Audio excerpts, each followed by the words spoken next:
एक शहर उसके भूगोल से लापता हो गया है। उसकी खोज नहीं करना चाहती। वो अपने साथ सारी ख्वाहिशें ले गया। लापता चीजें अपने साथ बहुत कुछ ले जाती हैं। वक्त की निर्ममता ने मिटा दिया उसका वजूद।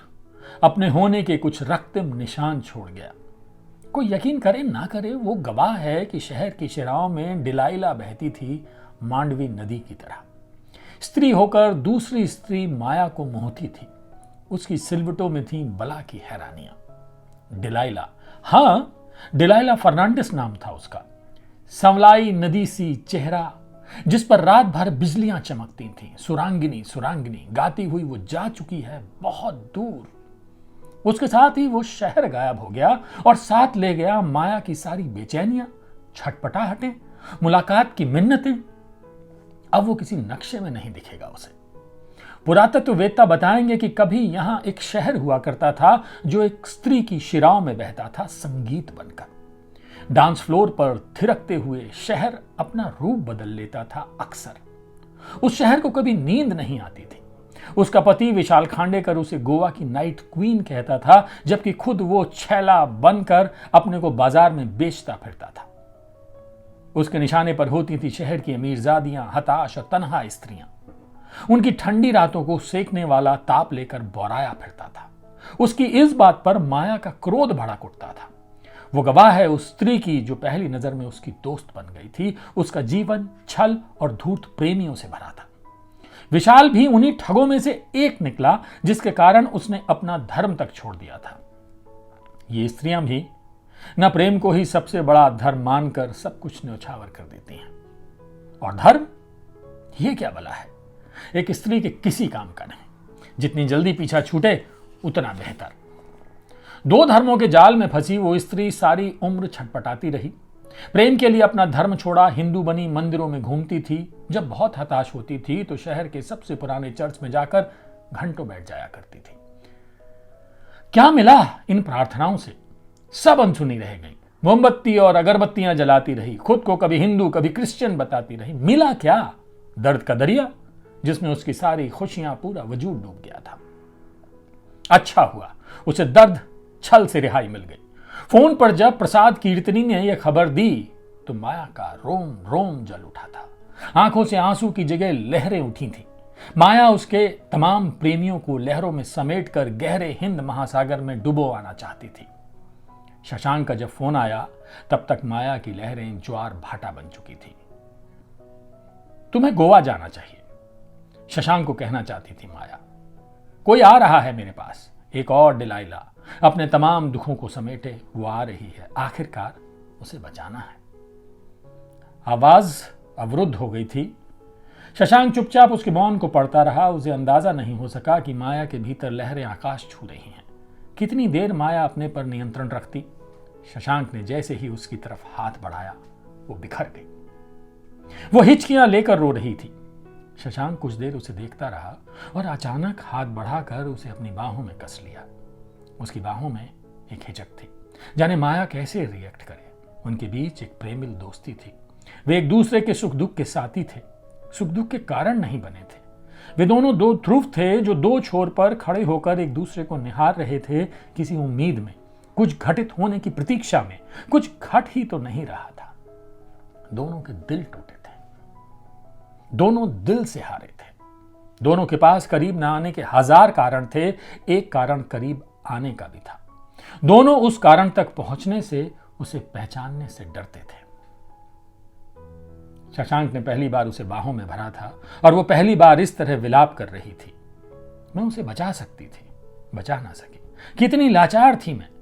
क्या मैं उसके लिए कुछ नहीं कर सकती थी? कर सकती थी, नहीं कर पाई। उससे वादा करके भी नहीं। मैंने उसे मर जाने दिया। मैं गुनहगार हूं। तुम खुद को दोष मत दो मायू। भाग्य अपने हाथ में नहीं होता। शांत हो जाओ। उसके बारे में मुझसे कुछ साझा करना चाहो तो मैं सुनना चाहता हूं। कौन थी डिलाइला? तुमने कभी इसकी चर्चा नहीं की। मैं कुछ कर सकता हूं? वो माया के कानों में हौले हौले फुसफुसा रहा था। आंखें उसकी भी तरल हो उठी थी। लगता है माया को गहरी चोट लगी है। इस वक्त उसके साथ होना चाहिए। उसको अपनी बाहों में भरे भरे वो सोफे तक ले आया और उसे बैठाया। माया निढाल होकर सोफे पर लुढ़क गई। शशांक ने पानी का गिलास लेकर उसे जबरन 2 घूंट पिलाया। मायू, तुम मुझसे बात कर सकती हो, बताओ ना सब कुछ। अभी नहीं, जब मन ठीक हो। जितना रोगी उसकी आत्मा को उतनी ही तकलीफ होगी। वो मरी नहीं है, उसकी अननेचुरल डेथ हुई है शशांक, उसे मारा गया है, सबने मिलकर मारा है उसे। मैं एक एक हत्यारे को जानती हूं, मैं उन्हें मार देना चाहती हूं। वो जिंदा रहने के लायक नहीं। कैसे बताऊं वो क्या लड़की थी। उससे किसी को प्यार हो सकता था, स्त्री पुरुष कोई भी, बस उन्हें प्यार नहीं हुआ जो हत्यारे हैं उसके। माया ने रोना बंद कर दिया था। उसकी आंखों से चिंगारियां फूट रही थीं, जैसे सामने डिलाइला के हत्यारे मिल गए तो उन्हें कच्चा चबा जाएगी। शशांक उसका रौद्र रूप पहली बार दिख रहा था। एक शांत सौम्य लड़की जो बहुत ही व्यवहारिक थी, बहुत मददगार, और जिसे जीवन से बहुत कम चाहिए था, वो इस तरह फूट पड़ेगी सोचा ना था। शांत स्वभाव वाले लोगों का गुस्सा बहुत भयंकर होता है। वे अपने भीतर नफरत, बदले की भावना लंबे समय तक पाले रखते हैं। उसने एक शांत लड़की को रुद्र अवतार लेते देखा। इसीलिए मुझे फिर प्रेम नहीं हुआ किसी से। रातों रात पुरुष किसी स्त्री के प्रेम से कैसे उब जाते हैं, कैसे उसे फंदा समझकर निकल जाते हैं। तुम प्रेम से मिलने वाली पीड़ा से डरती हो, छोड़ दिए जाने के अपमान से डरती हो, इसीलिए प्रेम नहीं करती हो। सारे पुरुष एक जैसे नहीं होते मायू, स्त्रियों ने भी छोड़ा है पुरुषों को। शशांक की आवाज लरस गई थी। माया के कानों में डिलाइला की खिलखिलाहट गूंज रही थी। प्रेम को लेकर अति उदार थी वो। जितनी चोट खाती उतने साहस से दोबारा प्रेम कर लेती थी। उसने ठहाका लगाते हुए कहा था, प्रेम विहीन लोग समाज के लिए बड़े खतरनाक होते हैं माय डियर। हमेशा प्रेम में रहो। तुम में बहुत हिम्मत है डिलाइला। मैं तो एक अनुभव के बाद टूट चुकी हूं। होएगा डार्लिंग, होएगा, तुम्हें फिर से प्रेम होएगा। हम लव करने के लिए बने हैं। इस तरह बातें करती हुई डिलाइला ऐसी लगती थी मानो अपनी जिंदगी से बहुत खुश हो, जिसे किसी से कोई शिकायत ही नहीं। उसकी हंसी में सदा बसंत का डेरा था। उसके आंसू भी स्वरोस की क्रिस्टल के चमकीले कणों की तरह स्पार्क करते थे। उसके खुले घुंघराले बाल हमेशा हवा में हिलते थे, जिनसे नमकीन गंध आती थी। देखना मायू, हम सिंगल जिएगा बट सिंगल मरेंगा नहीं। उस वक्त में प्रेम में रहेगा, कोई प्रेमी होएगा। बड़ी खूबसूरत मौत होती है ना, जब कोई प्यार करने वाला तुम्हें जुदा ना होने दे, वो रोकना चाहे। वो विदा सबसे सुंदर होता है ना मायू। मैं ऐसे ही गुड बाय करना चाहती हूं। माया उसकी बातें सुनकर हंसती थी। ये लड़की कितने प्यार की चाहत से भरी हुई है। इतनी बार धोखा खाने के बाद भी प्रेम करने का साहस कहां से लाती है। पता नहीं क्यों माया को लगता था एक दिन प्रेम ही इसकी जान लेगा।